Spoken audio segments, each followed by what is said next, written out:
Hello friends, today's topic is nature's law of cure or therapeutic law of nature, that is 26 aphorism of organon of medicine. This depends on the following homeopathic law of nature, which was sometime indeed vaguely surmised but not hitherto fully recognized, and to which is due every real cure that has ever taken place. A weaker dynamic affection is permanently extinguished in living organism by a stronger one if the latter, while different in kind, is very similar to the former in its manifestation. इसमें ये दिया हुआ है कि ये कोई नया law नहीं है. ये लॉ बहुत पहले से जाना जाता था, before Hahnemann's time, but it is not fully recognized because of its limitations. Hahnemann इसकी लिमिटेशंस क्या थी?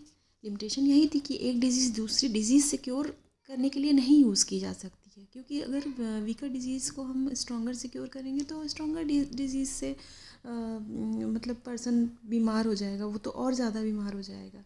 इसलिए हैनीमैन ने क्या किया, होम्योपैथिक सिस्टम डिस्कवर किया जो कि बेस्ड थी नेचर्स लॉ ऑफ क्योर से, दैट इज सिमिलिया सिमिलिबस क्यूरेंटर.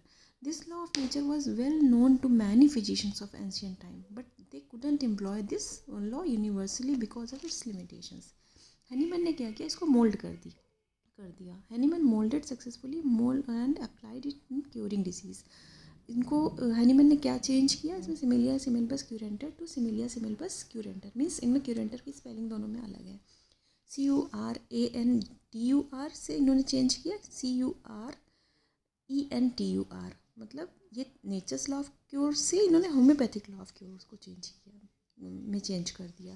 That is like cure like has been changed to let's like be cured by like. This is very easily understanding law. And homeopathy जो है discovered the homeopathic system, जो है Hahnemann ने जो discover किया है वो based on universally known nature's law of cure. It does not require much explanations. Hahnemann ने डायनेमिक वर्ड यूज़ किया, वीकर डायनेमिक इसलिए यूज़ किया so that law is applied to vital phenomena not to the material phenomena.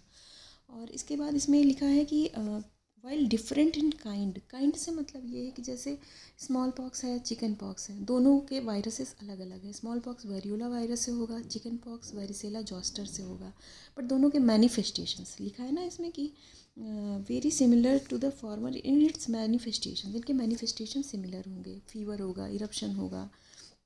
तो small pox stronger होता है तो chicken pox को ये परमानेंटली एक्सटिंग्विश कर देगा अगर किसी बॉडी में हो गया तो. नेचर्स लॉ ऑफ क्योर कोई इमेजिनरी लॉ नहीं है.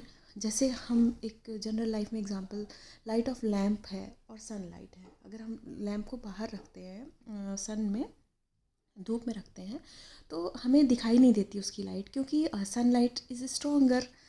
और इसके बाद इसके जो फुट नोट है उसमें एग्जांपल्स दे रखे हैं नेचर्स लॉ ऑफ क्योर के.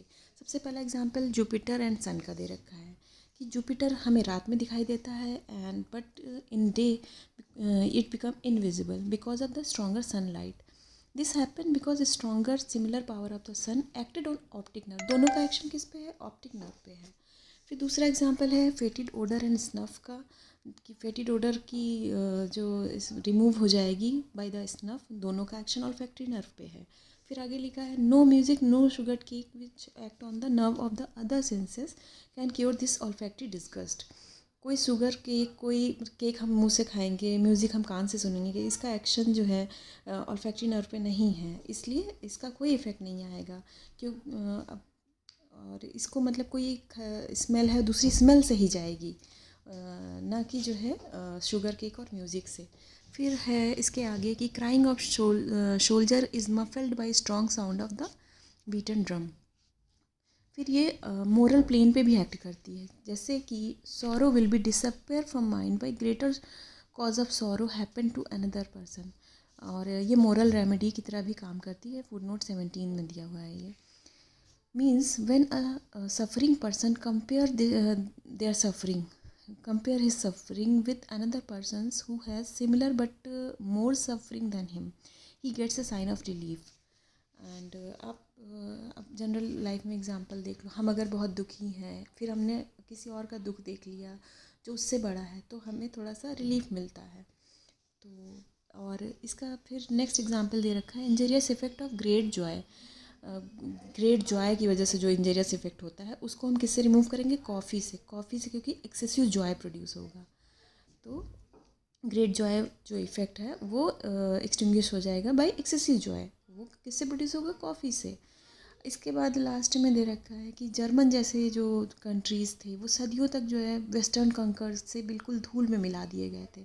उनका आत्मविश्वास बिल्कुल ख़त्म हो गया था जब तक वो बिल्कुल इंटॉलरेबल स्टेज में नहीं पहुंच गए। इसके बाद धीरे धीरे फिर से उन्होंने अपना आत्मविश्वास गेन किया और वो फिर से स्ट्रांग हुए और सर उठाकर उन्होंने जीना सीखा। तो मतलब होम्योपैथिक जो है पूरी बेस्ड है नेचर्स लॉ ऑफ क्योर पे। It is very important. और बस ये है कि नेचर से क्योर नहीं की जा